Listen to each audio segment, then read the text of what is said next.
प्रधानमंत्री और गृह मंत्री को 2024 में भी चांस देगी कि ये लगातार बने रहें और इसी तरह से डिक्टेटरशिप करते रहें।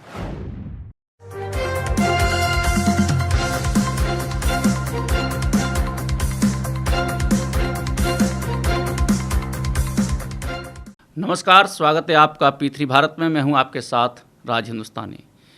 दोस्तों, इन दिनों राजनीतिक गलियारों में एक शब्द काफ़ी इस्तेमाल किया जा रहा है कि देश के प्रधानमंत्री और गृह मंत्री तानाशाह हैं।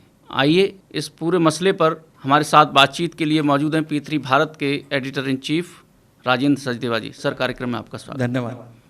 सर, इन दिनों प्रधानमंत्री नरेंद्र मोदी और अमित शाह को तानाशाह बताया जा रहा है, तो आपसे समझना चाहेंगे आप क्या समझते हैं इस पूरे मसले पर कि आखिर ये सब सिनेरियो क्यों बन रहा है? देखिए, मैंने अपने जीवन के इस दौर में तानाशाही शब्द बचपन से सुना। जब मैं बचपन में सुना करता था तो उस समय मेरे जहन में एक नाम आता था, हिटलर। अक्सर मेरे सामने इस्तेमाल किया जाता था। उसी तरह से जैसे जैसे जीवन बढ़ा तो उस पर मैंने देखा सद्दाम हुसैन का नाम आया। उसके बाद किंग जोंग का नाम आजकल चलता है, जिसमें ये बताया गया कि किंग जोंग ने अपने चाचा को भूखे कुत्तों के सामने डाल दिया।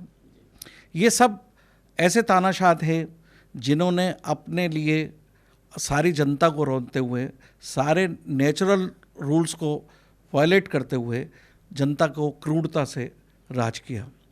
उसी संदर्भ में अगर आप देखें तो आजकल प्रेजेंट में मिस्टर पुतिन भी यूक्रेन पर बमबारी करके एक तरह की तानाशाही कर रहे हैं। तो ऐसी स्थिति में यदि आप अपने प्रधानमंत्री या गृह मंत्री के बारे में अगर इस संदर्भ में देखें तो क्या आपको लगता है कि इस तरह की कोई तानाशाही इन दोनों ने अभी तक की है क्या? तो इस तरह से तो नहीं लगता कि देखिए, तो आपने खुद जवाब दिया कि अगर तानाशाही की परिभाषा जो मैंने बचपन में सुनी थी, उस तानाशाहों के नाम लिए गए तो उसमें आपने देखा कि इसमें इनका नाम इस तरह के कोई वर्ग में शामिल नहीं है। आइए चलते हैं फिर दूसरी तरह की तानाशाही देखते हैं जो मैंने अपने जीवन के बीच के दौर में देखी। मिसेस इंदिरा गांधी के द्वारा की गई तानाशाही मुझे याद करनी है, जिसमें मिसेस इंदिरा गांधी ने अपने स्वार्थ सिद्धि हेतु जब उनका चुनाव रद्द कर दिया गया कोर्ट के द्वारा, तो उन्होंने अपने को बचाने के लिए एक ऐसा निर्णय लिया जो जीवन भर इस देश में याद रखा जाएगा। वो थी इमरजेंसी, यानी कि लोकतंत्र का खात्मा। इस तानाशाही को हम ये कहेंगे कि स्वार्थ सिद्धि हेतु तानाशाही करना लगता रहा कि लोकतांत्रिक रूप से है, यानी कि सत्ता पक्ष पर जो पावर थी उसका इस्तेमाल इस तरह से किया गया कि इवन न्यायपालिका को भी ध्वस्त कर दिया गया। और इंदिरा गांधी के द्वारा 3 सीनियर जजेस को सुपरसीड करके एक जूनियर जज को CJI बनाया गया अपने स्वार्थ सिद्धि हेतु। साथ साथ अगर आपने उनके कार्यकाल में देखा हो तो नसबंदी का कार्यक्रम चालू हुआ और जनता के ऊपर फोर्सफुली नसबंदी के नियम लागू किए गए। यदि आप देखें इंदिरा गांधी के कार्यकाल में या कांग्रेस के पूरे कार्यकाल में धारा 356 का करीब 135 बार इस्तेमाल किया गया, जो लोकतांत्रिक सरकार में कभी भी एक्सेप्टेबल नहीं है। 356 का इस्तेमाल अपने स्वार्थ सिद्धि हेतु राज्यों को दबाने के लिए, चुनी हुई सरकारों को समाप्त कर देना एक अधिकार के तौर पर, तो धारा 356। क्या आपको लगता है कि 356 का इस्तेमाल अभी प्रेजेंट सरकार के प्रधानमंत्री या गृह मंत्री ने किया? बंगाल में इतनी स्थिति खराब होने के बाद भी और डिमांड होने के बाद भी अभी तक के उनके 9 वर्ष के कार्यकाल में कहीं भी 356 का इस्तेमाल नहीं किया। तो आपको लगता है इस तरह की जो इंदिरा गांधी ने तानाशाही की थी वो तानाशाही उस तरह की तानाशाही है क्या? इस तरह उनसे कंपेयर किया जाए तो नहीं लगता इस तरह का। आप खुद स्वीकार कर रहे हैं कि जो मैंने अपने बचपन से और अपनी जवानी तक के बीच में जो तानाशाही का शब्द देखा या सुना, उनके तानाशाही के काम किए, वो अभी तक इन दोनों के ऊपर लागू नहीं होते। अब हम आते हैं इनकी तानाशाही में, यानी कि जब आप ये कहते हैं कि वो तानाशाह हैं, तो मैं आज स्वीकार करता हूँ कि वो तानाशाह हैं। आज की तारीख में प्रधानमंत्री के द्वारा और गृह मंत्री के द्वारा जो तानाशाही की जा रही है उसका शुद्ध नाम है डेमोक्रेटिक डिक्टेटरशिप, यानी कि स्वार्थ हिद्धि में ना होकर देश हित में ऐसे निर्णय लेना, सख्त निर्णय लेना जो आने वाले समय में देश को आगे ले जाएंगे। अगर भूलों को सुधारने के लिए अगर तानाशाही की गई है और तो वो डेमोक्रेटिक तानाशाही आज सारी जनता स्वीकारती है, उस तानाशाही को हम स्वागत करते हैं। मतलब आप मानते हैं कि तानाशाह हैं? नहीं, देखिए, फिर आपने कहा कि तानाशाह का मतलब क्या होता है कि यदि अभी परिवार में भी देखें कि यदि परिवार का मुखिया घर को सुधारने के लिए अगर सख्ती बरतता है और उससे पूरे घर को फ़ायदा होता है तो उसे डेमोक्रेटिक डिक्टेटरशिप कहते हैं। धारा 370 और 35A हटाने के लिए जिस तरह से राज्यसभा में गोलबंदी की गई प्रधानमंत्री के द्वारा और गृह मंत्री के द्वारा, वो स्वागत योग्य है और इस तरह की तानाशाही डेमोक्रेटिक डिक्टेटरशिप स्वीकार्य है और जनता ने स्वीकारी भी है।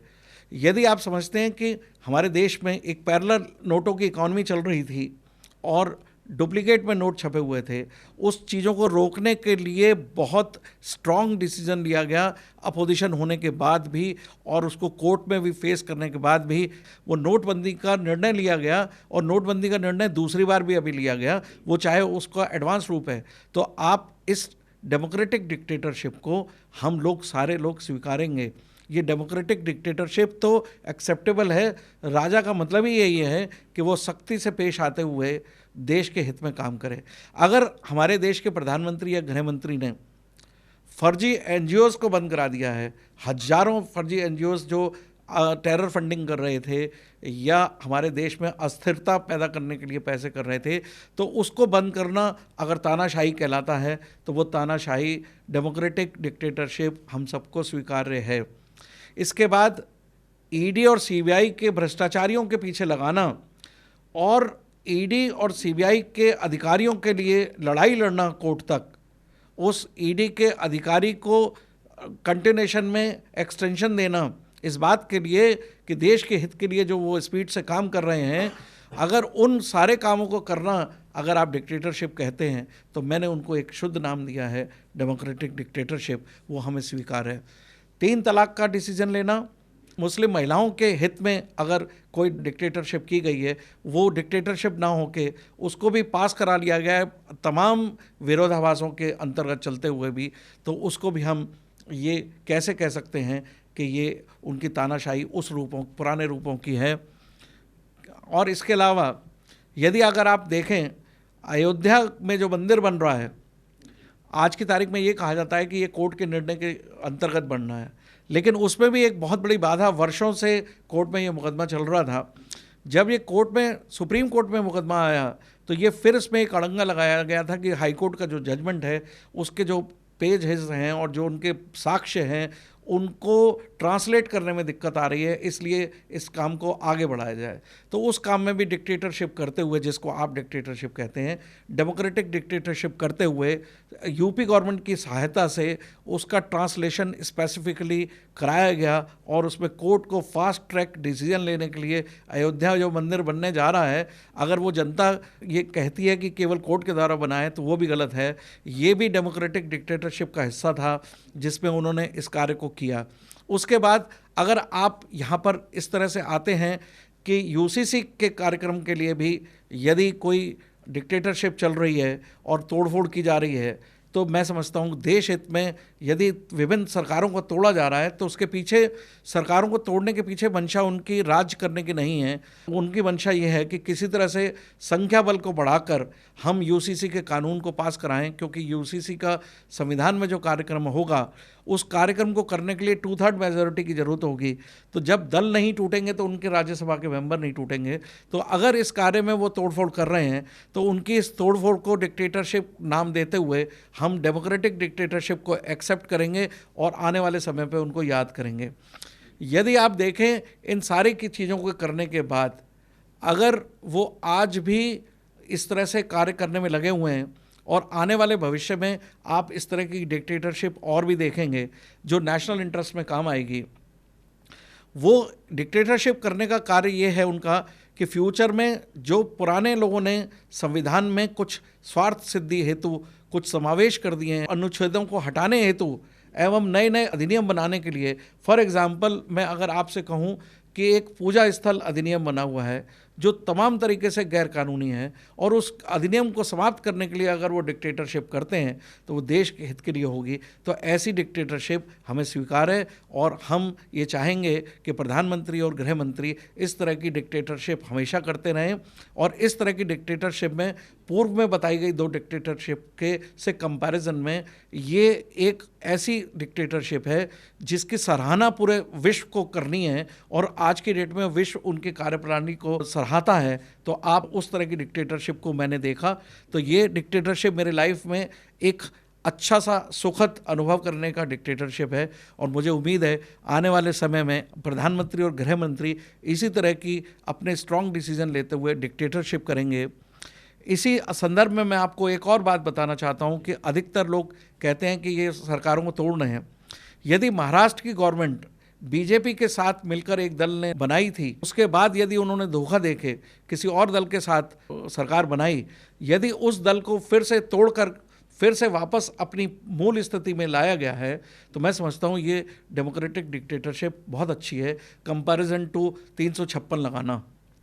वो उन्होंने धारा 356 का इस्तेमाल न करके विधायकों से बात करके अगर डिक्टेटरशिप करते हुए, दबाव देते हुए भी किसी भी तरह से अगर यदि सरकार फिर से वापस मूल रूप में लाई है जो जनता ने दी थी, तो उसकी डिक्टेटरशिप को हम स्वीकारते हैं। तो मैं समझता हूँ आपको स्पष्ट हो जाएगा कि हमारी जो डेमोक्रेटिक डिक्टेटरशिप इस देश में चल रही है उसको सारे लोग स्वीकार रहे हैं, और पब्लिक आने वाले समय में इस डिक्टेटरशिप को करने के लिए प्रधानमंत्री और गृह मंत्री को 2024 में भी चांस देगी कि ये लगातार बने रहें और इसी तरह से डिक्टेटरशिप करते रहें। बिल्कुल, हमें लगता है कि आपने हमारे दर्शकों को काफ़ी कुछ इसमें बता दिया है कि तानाशाही और लोकतांत्रिक तानाशाही में कितना अंतर होता है। तो दर्शकों, आपने आज इस चर्चा को सुना। आप कमेंट बॉक्स में जाइए P3 भारत के और अपनी राय जरूर दीजिए कि आखिर तानाशाही और लोकतांत्रिक तानाशाही में कितना अंतर है, और देश के प्रधानमंत्री मोदी और अमित शाह के डिसीजंस को लेकर आप क्या सोचते हैं। फिर होगी मुलाकात। नमस्कार।